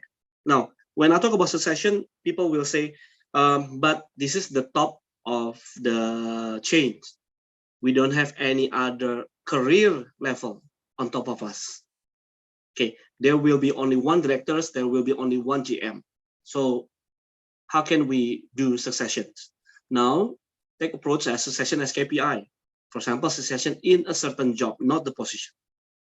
For example, a manager will say that I want to train you to succeed me in the analytical jobs. Then you will have leaders grooming another leaders. Okay, so that's what I can share today. Any other things? Oh yeah, last one. Social skill and soft skill needed for effective leadership. I think in 2022, next year. I've written an article on this one. It will be published, I think, this November. On the soft skill for effective leadership, next year will be a lot. We will have more incident and accident in the business world. Okay, supply chains and global warming and so forth. So we will need self-motivation and wellness, peace of mind, and so forth. Coping with uncertainty, that's a soft skill. Work plan development, kind of project management, and asking the right questions. For social skill, to be able to relate to others, we will need to have empathy. I think Ricky is using the word self-leadership. We can also use the word empathy, humility, coaching, of course, empowering, training others for certain skill and certain attitudes, and motivating different personalities. I think that's all that I can share. I return the stage to Demi. Thank you, Demi. Thank you very much, Danny. Yes. A lot of insights and also a good approach of leadership. Thank you for your preparation for that. Thank you. And one more thing, if you look at leadership in general, right? Because you explained your vision about social skills, what's important to within your vision or the John Maxwell vision. But if you have a tip to all leaders here, for example, Sahala is a trainer for government people. Beb Geraldine, I see him here, is also a leader and professional coach like us. What would be a tip for them from your perception, the most important one for good leadership? For now, I will say that let's call it a sharing. Yeah, it's not a tips. Yeah. I mean, tips meaning that I know. Just your personal view. Don't make it too professional because we're all here on our own behalf, right? I will say that we all need to know our strength and positivity more.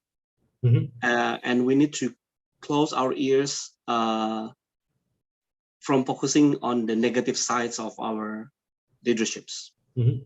Again, that I think if we use the Pareto's law, 80% of our time is used to fix things. How about if you use those 80% time not to fix things, but to know our strength and amplify the strengths.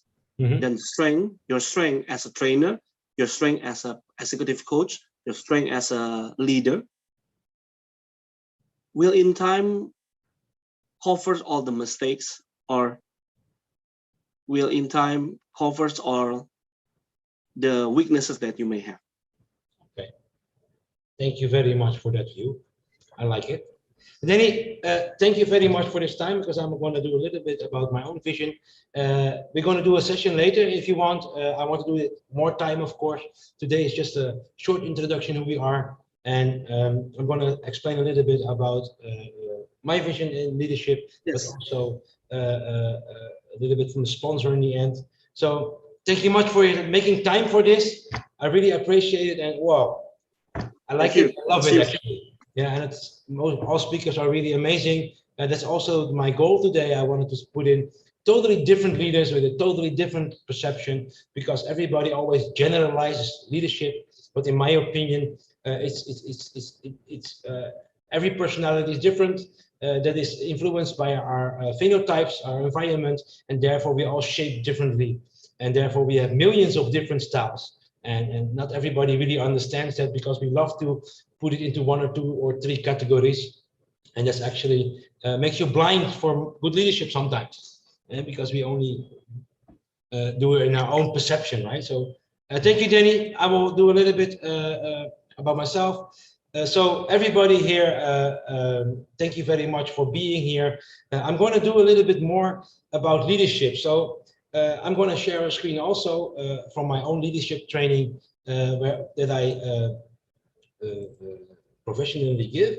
I'm also a trainer. So you heard about leadership. Leadership is, for me, about behavior. Behavior styles like we have in the DISC methodology, but also in profiling for psychology. There are so many different methods to categorize leadership, but also your behavior style. Measurement tools are very important, but also your own way. I will explain a little bit about myself. I grew up in an entrepreneur's family, and my family, we were communicative, not so skilled. So when we had a meeting, what we're going to do, we usually end up in emotional conflicts and literally throw each other against the wall. And the one that won, that was the one who had the veto. And then we're going to do that. So later, when I became a professional CEO and advisor for, in this case, Dutch governments, local governments, and also bigger companies, I learned that was not the way. So we needed to be diplomatic. And exactly, your leadership will then evolve in what you learn and how you see things, and you can become objective. And for my learning curve, it's what that I learned that communication and understanding others, then called listening by questioning, is the most important thing to do. Imagine that you can tell your staff what to do without telling them, making them understand. Denny accentuated that listening and understanding, that's very important. And what important is that you are an influencer. An influencer means a good manager that manages everything so well, or a boss or a leader, depending on how you see yourself, is actually not needed within the company.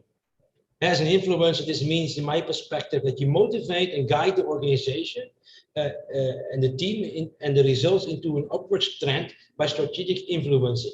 I made an own model from my own perspective by macro, macro, and micro level. I made this methodology myself because I believe that sometimes you have to be the leader, sometimes you have to be nobody, and sometimes you have to be the boss. And I remember the question that was asked to Ricky, what if your superiors demand something from you as a leader that is at that moment urgent and cannot be changed? Well, so be it. That's the moment that we are the boss. So that's why we do macro, macro, micro level. You have to create self-managing staff. So meaning people that know what to do, how to do, mostly manage themselves. And as a good manager, you can do that in your document control, by procedures, and also by the way you manage your own time. And so if we do that in your 3 types of leadership, in your involvement as a person, every time a different mask, we would say that meta communications, those are decisions that have to be made and have to be followed, and because it ensures your strategies, because we are leaders and sometimes we simply know best. And there's nothing wrong to being confident or having a big ego at that moment that you know what's needed. And that's also why you are the leader. When you talk about macro management, that is the position that the leader takes part of the team. Meaning we are in a meeting, we have our management or maybe our staff in the meeting, and that meaning we are a team and it includes me. And that means not that I'm above it. And so when we have goals to achieve, like sales targets, marketing, those kind of things, maybe procedures, maybe problems that can be handled within the responsibility of the team, that means we are in a democratic situation. And micromanagement means actually very simply, you don't have to be the decision maker always, but you have to coach the people in the team there where they want to involve you. So let them work as how they want to work. For example, everybody have a job description, and we make those job description to decide what are the responsibilities and the tasks for this staff member. And we also need to trust on that instead of walking in the office all day telling them what to do. Yeah, of course, if they need to do something outside of that, but we should trust our team that they can fulfill those tasks without us managing them, because that's why we hired them. And so this is a little bit about meta, macro, and micro. I have a whole setting of that in my formal training, but there I go in depth and also lead the leaders how to do that and how to use that and implement that as well in your hard skills as in your soft skills. Myself, I believe in communication, so communication is very important. The biggest challenge that we have as a person, and not only as a leader, but also as a team, part of the team, is that we are all educated within our own perception. And our perception is shaped by our character, a genotype, and also by our phenotype. And like I said before, I used to be raised in a very emotional environment, and my first jobs were also in construction. And in construction, we have this way of emotional expression the whole time. And then later in the office, I discovered that things should be more rational. And if you look at Indonesia, and I come from Belanda, then you see the difference. In Indonesia, things like status, respect, but also family, honor are still very important in the hierarchy. So sometimes the boss is just the boss because he is, and we need to show that respect. When we go to the other side, when we say in Belanda, it's more like we organize it, and human resource management is actually the heart of the organization, and the shareholders are the one that taking the money and making decisions based on that. So for me, it's a new learning curve how Indonesian people manage things differently. So that's what I have to say about it. And I want to thank everybody here that you were there. And we will make some new seminars in the near future, maybe also more aimed on the speakers that we had today. So Ricky's unfortunately already gone, but Dr. Ichan, thank you for being here. Professor Suhono, thank you for being here. Denny, thank you for being here. Pak Denis Gumilang is sadly not here anymore, but also thank you for being here. Is there anyone that have a question? Please ask me. I would answer almost everything except my pin for my BCA. And for the rest, you can ask me anything. And I will also unmute everybody is able to unmute themselves right now. So yell around, no problem. If you want to put your camera on, then we can see each other for a moment. That'll be good too. Thank you for being here. Ichan, thank you for sharing this your session. Danny also. Sahala. Thank you, Demi. Sahala, it's an honor to have you here because I know you also waste your time on an online seminar. Professor Suhono, thank you so much. Ya, sama-sama. Terima kasih Pak Salah, Pak Sono. Terima kasih Pak, sama-sama. So, Ichon, what is your experience? What do you think of this session? Mungkin bahasa Indonesia ya, mungkin so, next time ya. Siap, betul. supaya Demi bisa belajar bahasa Indonesia lebih bagus. Saya tahu bahasa Indonesia, tapi belum pernah bicara. So, what do you think about this session? What is your overall opinion? I think we need to get more input from the audience also, that what kind of the experience that they have, because all of us have a used to have a boss, used to have leaders, should have also own experience during leadership. So I would like to hear actually from the audience more. Okay, Salah, can you answer that question from Dr. Ichon, because you are here as audience and a leader? Mungkin bahasa Indonesia oke ya?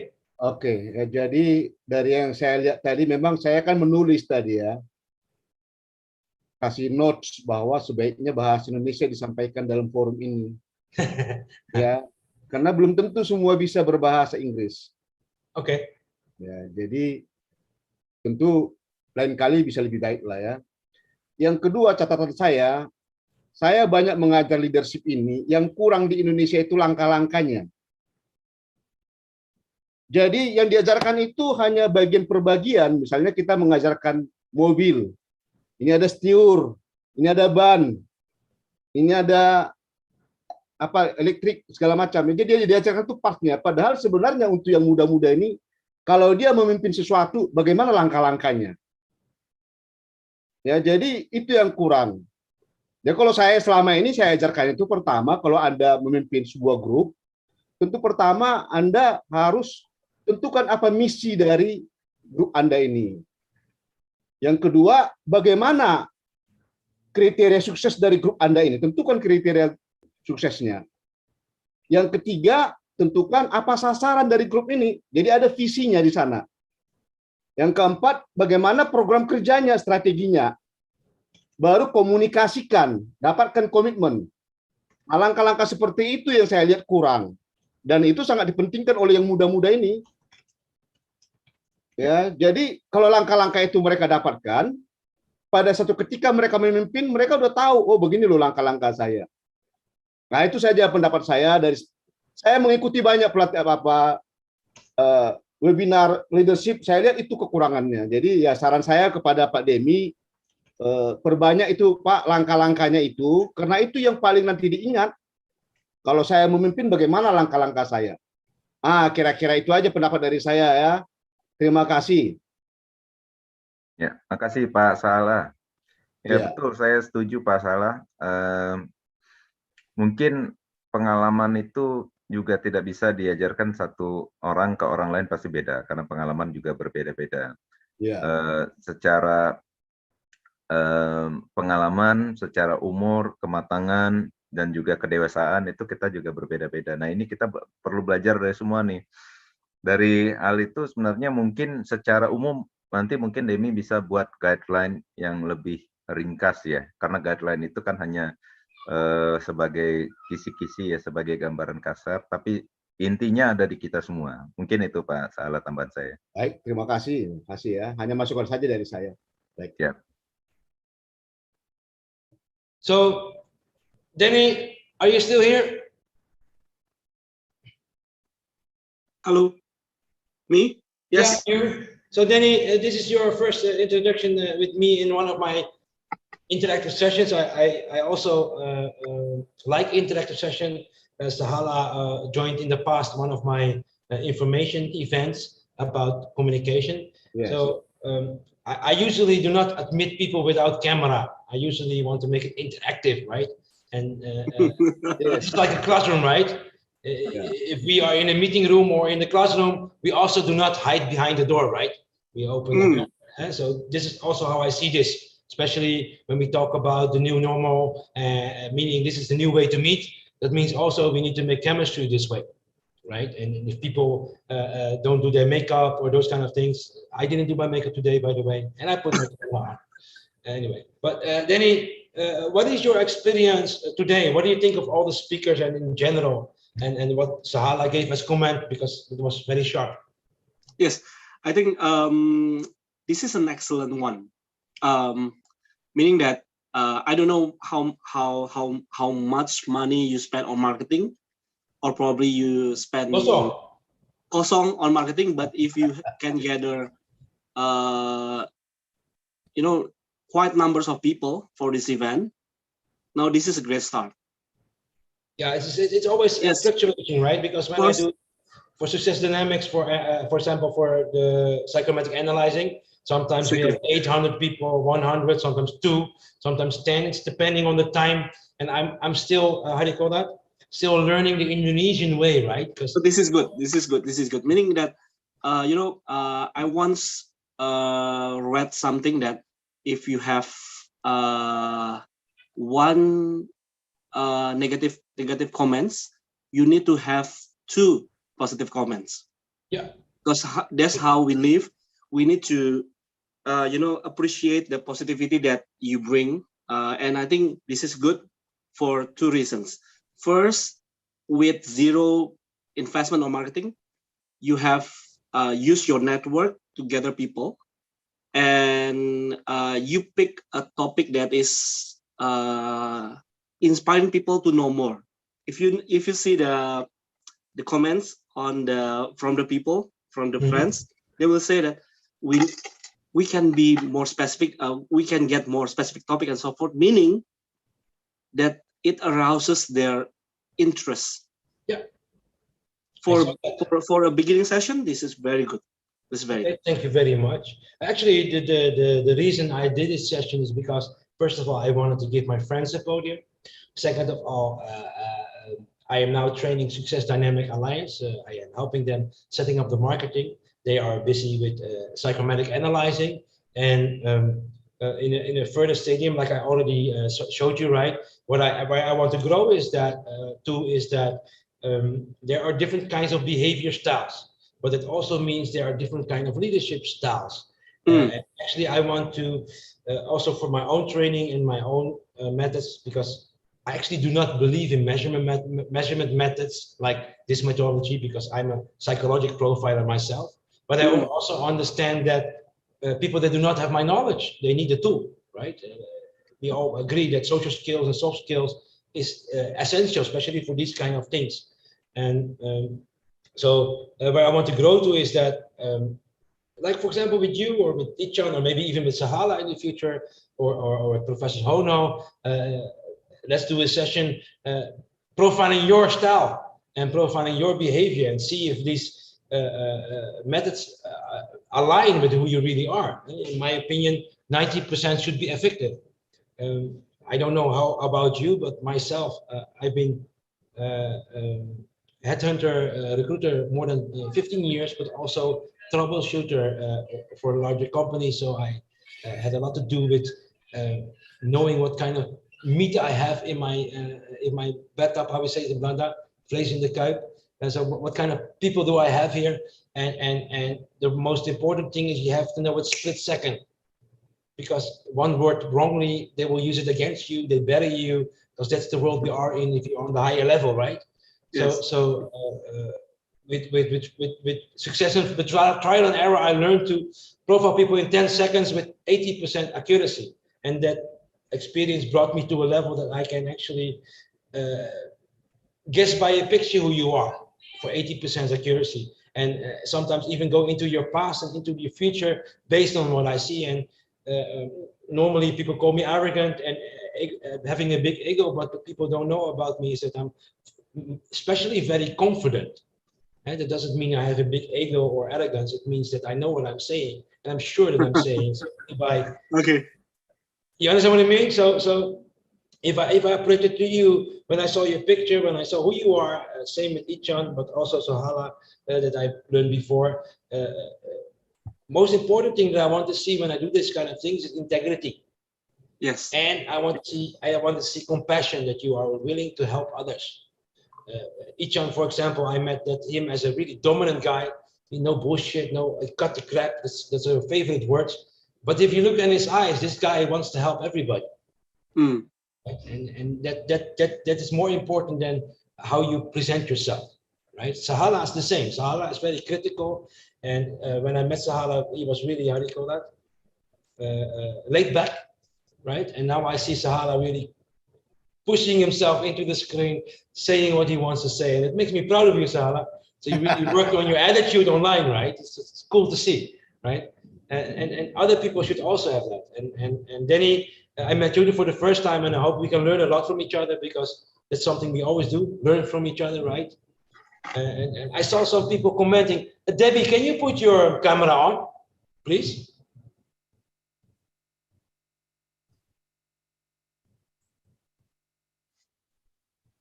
Hi, I'm sorry. I'm currently driving. No problem. Then I just have a question, because I saw you comment in the chat, right? Can you explain a little bit, what is your opinion about this session, your first impression?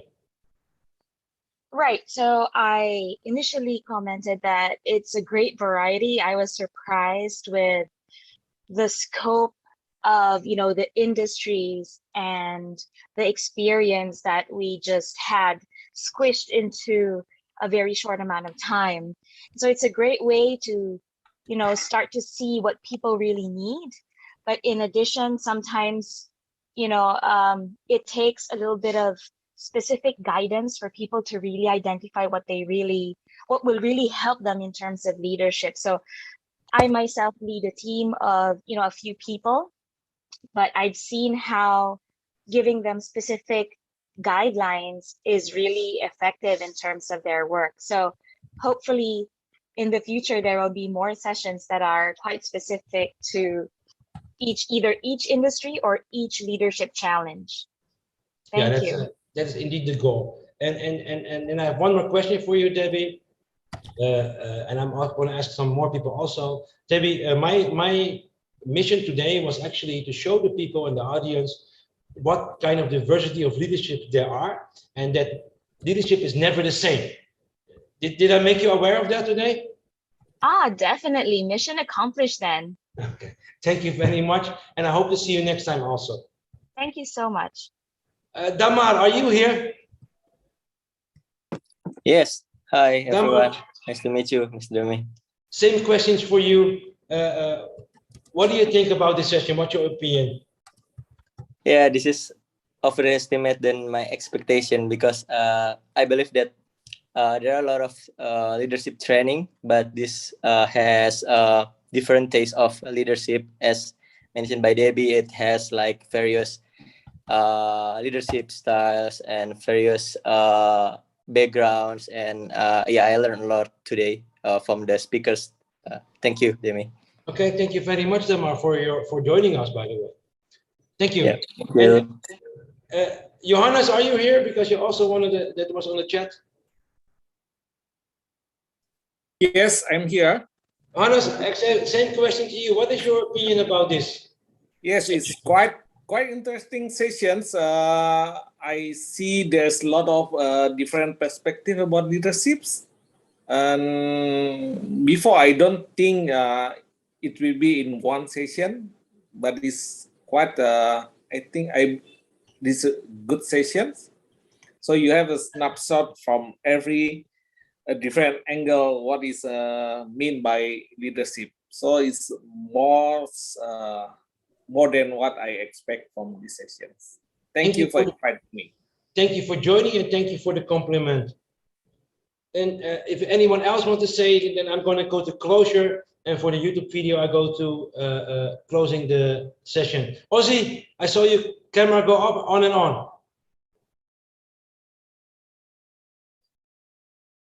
I think Ozzy already left.